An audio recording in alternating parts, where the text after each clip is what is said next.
In September 1939, after the invasion of Poland, Germany's military planners ran the numbers.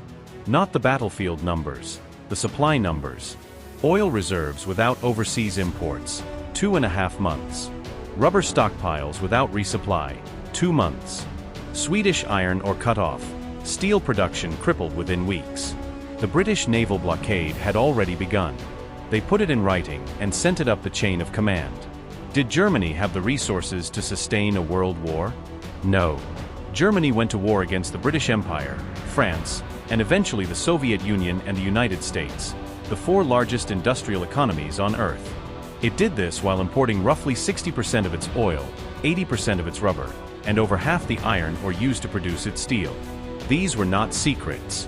They were published in German government statistics. Germany's own economic planners knew, before the first shot was fired at Poland, that the country could not sustain a long war. How did the most resource-dependent nation in Europe convince itself it could fight the world and win? What did Germany's own planners know, and why did nobody act on it? And if Germany was always going to run out of everything, what was Hitler actually betting on? The answer to the third question is the only one that was ever Hitler's to make, and it had nothing to do with the numbers his planners gave him. In 1938, Germany consumed roughly 44 million barrels of oil. Of that total, 28 million barrels, approximately 60%, came from overseas maritime routes, primarily from the United States and Latin America. The moment Britain declared war on September 3rd, those routes closed. What remained was Romanian oil from the Ploiești fields and a synthetic fuel industry that had consumed nearly 2 billion Reichsmarks in investment and still covered less than half of military needs. Rubber was worse. Germany needed 80% of its rubber from overseas imports. Stockpiles without resupply would last 2 months. Manganese, nickel, copper, tungsten, all critical for weapons production, all dependent on imports that the British naval blockade immediately severed. Germany's planners knew this before the war began. They produced internal documents warning that a cessation of Swedish iron ore trade alone would cripple steel production. The invasion of Poland was ordered anyway. This was not ignorance.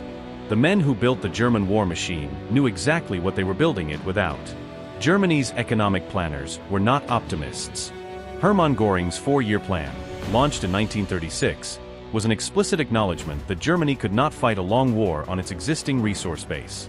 The plan's stated goal was to make Germany war-ready within 4 years, not self-sufficient, not sustainable, but ready enough to strike before the gap between needs and resources became fatal.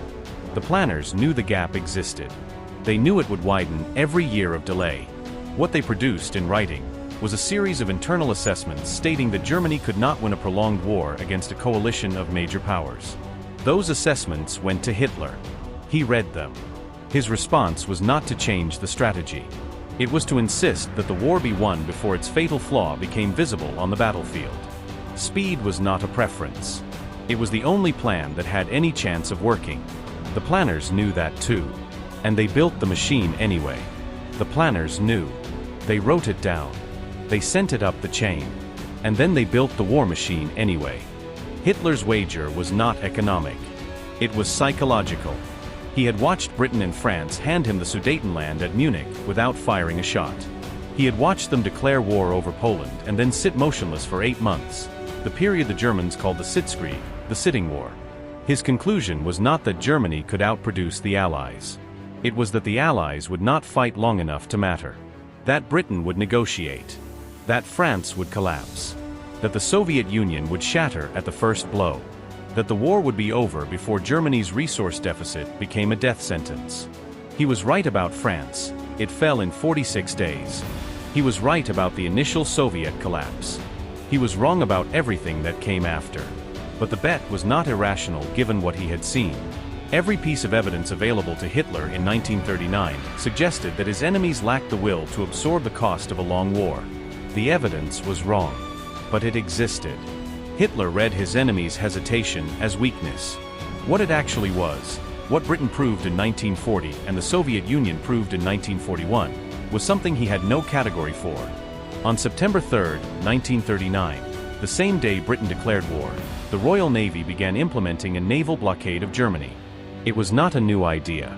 In the First World War, The British blockade had reduced German civilian caloric intake to as low as 1,000 calories per day by 1917, killing an estimated 424,000 civilians from malnutrition-related causes, with some estimates running considerably higher. German military planners in 1939 knew this history intimately. The blockade severed Germany's overseas oil imports immediately. It eliminated access to overseas rubber. It cut the supply chains for copper, nickel, and tin. What kept Germany alive in the first years of the war was a combination of three things: Romanian oil from the Ploiești fields, Soviet deliveries under the Molotov-Ribbentrop Pact, nearly 1 million tons of oil and over 1 million tons of grain between 1940 and mid-1941, and the stockpile seized from conquered nations. Denmark, Norway, France, Belgium, the Netherlands. Together they added 5 million barrels to German reserves. A one-time windfall. Not a solution. Germany was surviving on borrowed resources from an ally, a pact partner, and the countries it had just defeated. The moment any one of those three sources stopped, the arithmetic collapsed.